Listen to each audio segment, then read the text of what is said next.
America దేశం మొత్తం ప్రపంచంలో ఉన్న అన్ని దేశాలకు దాదాపు పెద్దన్నలాగా ఉంటుందని చెప్పేసి ప్రపంచంలోని చాలా దేశాలు చాలామంది ప్రధానులు అంటూ ఉంటారు. ఈరోజు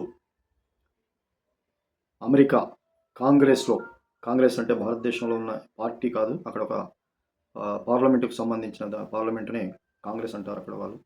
కాంగ్రెస్ అనేది ఒక పార్లమెంటు, మనం అనుకుంటే వాళ్ళ పార్లమెంటు కాంగ్రెస్ అనమాట.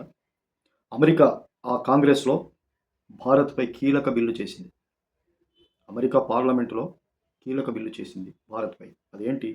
సెనేటర్ మార్కో రూబియో యుఎస్ కాంగ్రెస్లో భారత్పై ఓ బిల్లు ప్రవేశపెట్టారు.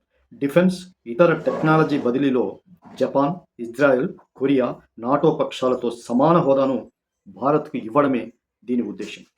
పాక్కు నిధులు, ఇండో పసిఫిక్ ప్రాంతాల్లో యుఎస్ మిత్ర దేశాల సార్వభౌమత్వాన్ని సవాల్ చేస్తున్న చైనాను అడ్డుకునేలా భారత్కు మద్దతు ఇవ్వడం మరో అంశం. అయితే ఎన్నికలు పూర్తయి కొత్త ప్రభుత్వం ఏర్పడ్డాకే ఈ బిల్లుకు ఆమోదం ఇవ్వచ్చని తెలుస్తుంది.